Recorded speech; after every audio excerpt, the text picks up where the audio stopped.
आपके साथ हाजिर हूँ एक नए टॉपिक के साथ। आज हम बात करेंगे उस महान संत के बारे में जिन्होंने जो ये वसुधैव कुटुंबकम की अवधारणा है उसका प्रचार प्रसार किया। और आज हम बात करेंगे एक ऐसे संत के बारे में, संत रामानुजाचार्य के बारे में, जिनकी प्रतिमा को भारत में स्टैचू ऑफ इक्वलिटी का नाम दिया गया है और स्टैचू ऑफ इक्वलिटी के नाम से इनकी प्रतिमा को जो है भारत में स्थापित किया गया है। तो स्टैचू ऑफ इक्वलिटी को जानने से पहले यहाँ यह जानना भी अत्यधिक आवश्यक हो जाता है कि जो संत रामानुजाचार्य हैं वो कौन थे और क्यों उनकी प्रतिमा को स्टैचू ऑफ इक्वलिटी का नाम दिया गया है। उसके उपरांत स्टैचू ऑफ इक्वलिटी की जो विशेषताएं हैं उनकी भी बात इस वीडियो में करेंगे। तो वीडियो को अंत तक देखिए। और वीडियो को स्टार्ट करने से पहले आपसे एक क्वेश्चन है जिसका आप कमेंट सेक्शन में जो है आंसर दे सकते हैं कि स्टैचू ऑफ इक्वलिटी को जो कि संत रामानुजाचार्य के नाम पर स्थापित की गई है भारत में, तो स्टैचू ऑफ यूनिटी किसके नाम पर भारत में स्थापित की गई है। आई होप आप जो है इसका जवाब कमेंट सेक्शन में देंगे। आपके जवाब का जो है इंतज़ार रहेगा। चलिए वीडियो को स्टार्ट करते हैं। तो दोस्तों, जो संत रामानुजाचार्य थे वो 1017 ईस्वी में तमिलनाडु के श्री पेरम्बदूर में जो है उनका जन्म हुआ था। और वे जो है एक वैदिक दार्शनिक होने के साथ साथ एक समाज सुधारक भी थे।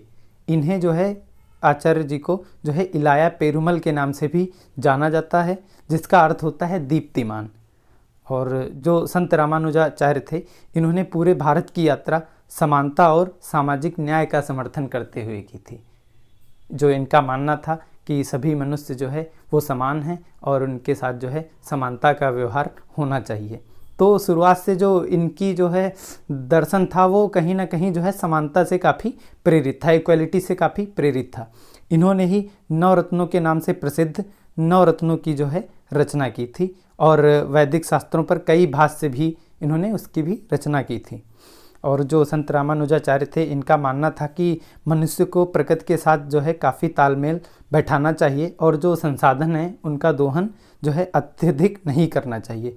उनका दोहन इतना ही करना चाहिए जितनी जो है मनुष्य को आवश्यकता होती है, उससे अधिक नहीं करना चाहिए।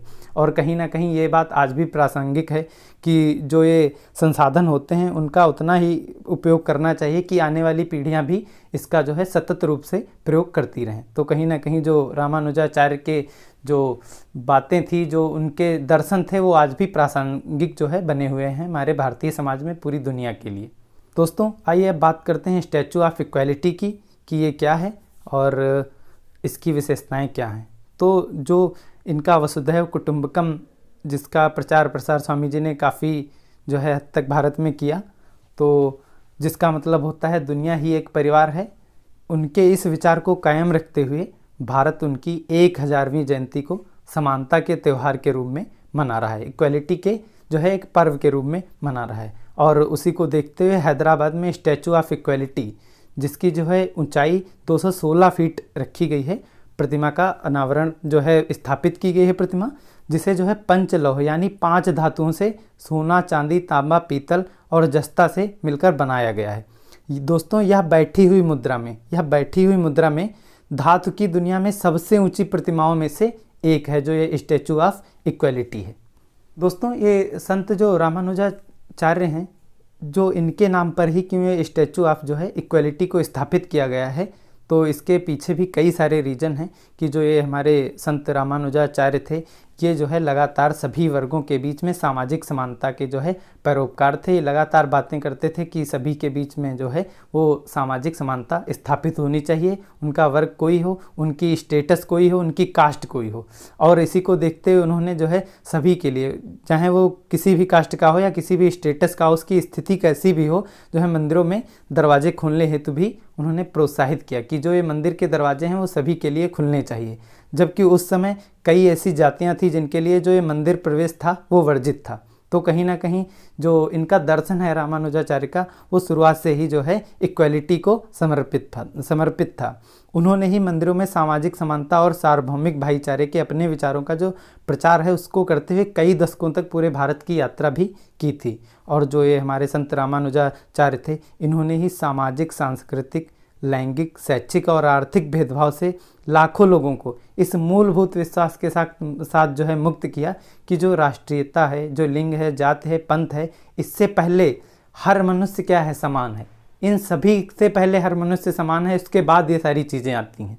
तो कहीं ना कहीं जो हमारे संत रामानुजाचार्य थे वो काफ़ी हद तक जो है समानता के पक्षधर थे और इसके लिए उन्होंने काफ़ी प्रयास भी किए। इन सभी को देखते हुए जो है इनको एक जो है ये सम्मान मिलना तो आवश्यक ही था और उसी को देखते हुए भारत सरकार ने इनकी जो प्रतिमा है उसको स्टैचू ऑफ इक्वालिटी का नाम दिया है और उसे जो है हैदराबाद में स्थापित किया है। दोस्तों, आई होप आपको ये वीडियो पसंद आया होगा। जो ये जानकारी है वो भी काफ़ी पसंद आई होगी।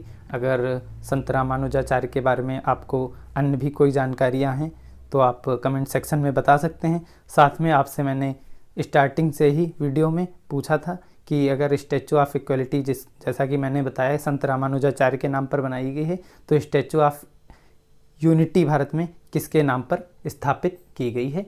आप कमेंट सेक्शन में बताइए। आपके जो जवाब का इंतज़ार रहेगा। मिलते हैं नेक्स्ट टॉपिक के साथ। जय हिंद, जय भारत, बहुत बहुत धन्यवाद।